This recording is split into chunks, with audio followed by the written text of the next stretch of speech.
Lorry కాడికి lorry పోతే రారీ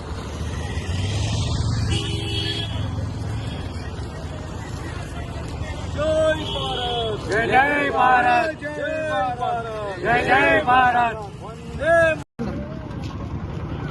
జమ్మూ కాశ్మీర్లో పహల్గాం ప్రాంతంలో జరిగినటువంటి ఉగ్రవాద చర్యకు ఈరోజు ఇల్లందకుంట మండల కేంద్రంలో శాంతియుతంగా కొవ్వొత్తుల ర్యాలీ చేసి వారి ఆత్మకు శాంతి కలగాలని సందర్భంగా కార్యక్రమం చేపట్టడం జరిగింది.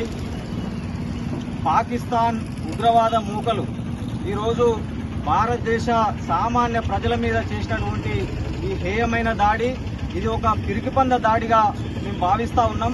పాకిస్తాన్ ఉగ్రవాదాన్ని పెంచి పోషిస్తూ ఇవాళ అనేక దేశాల మీద ఇవాళ ఈ ఉగ్రవాదాన్ని మరి పెంచి పోషిస్తూ సామాన్య ప్రజల మీద సామాన్య పౌరుల మీద ఇవాళ మరి ఈ దాడులు చేస్తూ ఉన్నారు. ఇవాళ ఇది మానవత్వానికి వ్యతిరేకంగా జరిగినటువంటి దాడిగా ఇది ఒక్కొక్క పిరికిపందలు చేసేటువంటి చర్యగా మేము భావిస్తూ ఉన్నాం. ఇవాళ భారతదేశ సామాన్య ప్రజలైనటువంటి పహల్గాముకు ఒక టూరిస్టులో పోయినటువంటి ఒక సామాన్య ప్రజలు మరి వారిని ఈ ఉగ్రవాద మూకలు మీరు హిందువులా మీరు ముస్లింలా అనేటువంటి ఒక డివైడేషన్ చేసి మరి హిందువుల మీద 28 మంది మీద ఇవాళ ఆ దాడి చేసి వారిని చంపడం జరిగింది.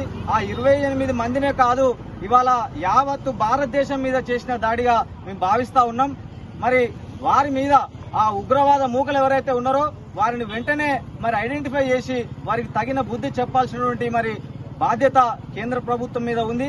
మరి ఇటువంటి క్లిష్ట పరిస్థితులలో మనం కేంద్ర ప్రభుత్వానికి కావచ్చు ఇవాళ మరి కేంద్ర రక్షణ శాఖకు కావచ్చు యావత్తు భారతదేశ ప్రజానీకం అంతా కూడా ముక్త కంఠంతో వారికి అండగా నిలవాల్సిన అవసరం ఉంది. ఇవాళ ప్రతిపక్ష పార్టీగా కాంగ్రెస్ పార్టీ కూడా మరి రాహుల్ గాంధీ గారు కూడా మరి మీకు అండగా నిలబడతాం మీకు చర్యలు తీసుకునే మరి ఆలోచనలు చేయండి అని కూడా రాహుల్ గాంధీ గారు స్పష్టంగా చెప్పడం జరిగింది.